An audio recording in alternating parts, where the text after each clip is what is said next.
Assalamualaikum teman-teman. Halo, perkenalkan nama aku Widya dengan NIM 2215054 dari Program Studi Bimbingan dan Konseling Pendidikan Islam semester 2 kelas B. Dari Institut Agama Islam Negeri Syekh Abdurrahman Siddiq, Bangka Belitung.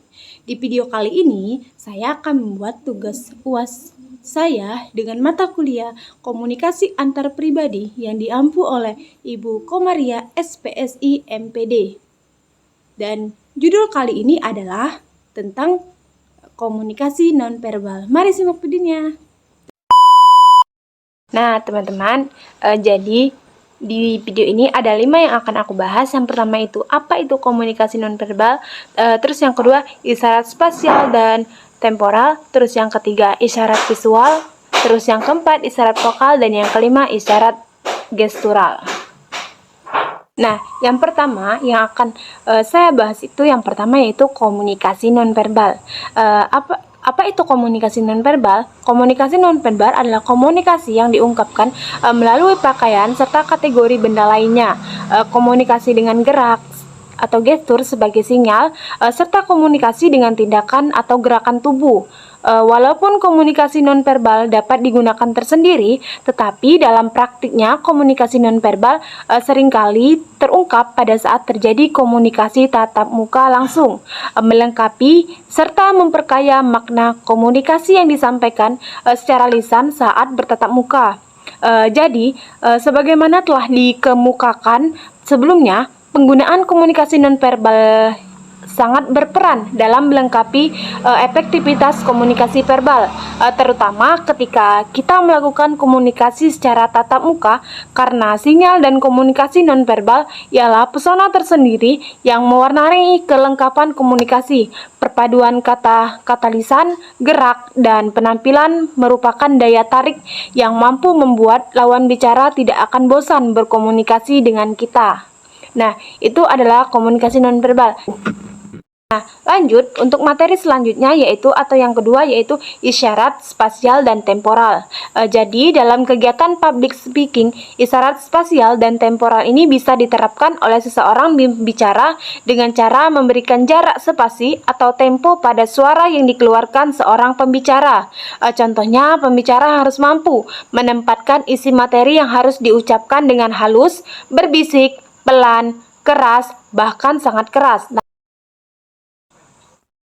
Yang ketiga itu isyarat visual. Jadi di dalam isyarat visual ini ada empat, yaitu pertama kinestik atau gerakan tubuh yang meliputi gerakan kepala dan juga wajah. Yang kedua ekspresi wajah dan kontak mata, dan ketiga itu isyarat tangan, dan keempat itu penampilan fisik dan penggunaan objek.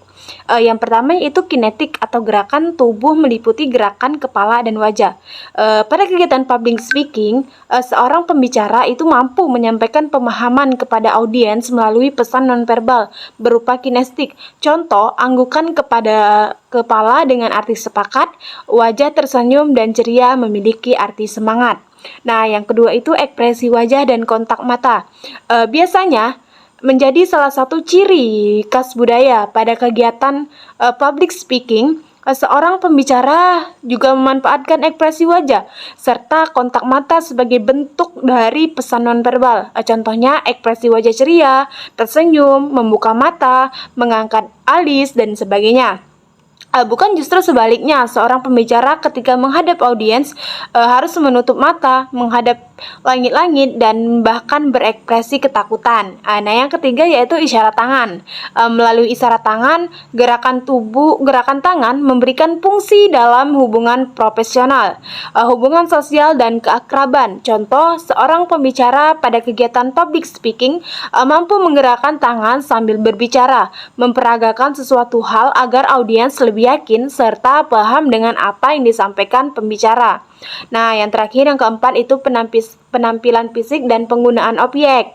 Penampilan fisik dan penggunaan objek merupakan hal penting dalam menyampaikan pesan nonverbal, karena dengan berpakaian dandan menjadi pandangan daripada audiens sehingga mereka memberikan penilaian. Kita lanjut yang keempat, yaitu isyarat vokal. Isyarat vokal ini mencakup semua kualitas pembicaraan nonverbal. Beberapa contoh antara lain ketinggian suara, nada suara, kualitas suara, kekerasan atau intensitas suara, jarak dan irama bicara, serta suara nonverbal yang tidak berhubungan seperti tertawa, menguap, batuk karena cemas, serta bunyi keraguan ini semua merupakan isyarat emosi dan dapat menjadi komunikator info yang kuat. Yang terakhir itu adalah isyarat gestural. Teori bahasa isyarat itu menyatakan bahwa manusia berkomunikasi dengan bahasa isyarat. Inilah bahasa yang paling sederhana. Sekurang-kurangnya kebenaran ini didukung oleh dua bukti pendukung, yakni bahasa isyarat dan bahasa vokal yang sangat tergantung pada kesamaan sistem saraf dari suatu area dalam otak manusia yang bertanggung jawab terhadap gerakan mulut dan tangan yang saling mendukung. Sebagai contoh, pasien pembicara hemisphere election kiri menggunakan bahasa isyarat yang sama dengan pasien penderita vokal yang tidak dapat berbahasa lisan. Nah, teman-teman, hanya itu yang dapat saya sampaikan. Apabila ada kesalahan, saya mohon maaf, dan kepada Allah saya mohon ampun.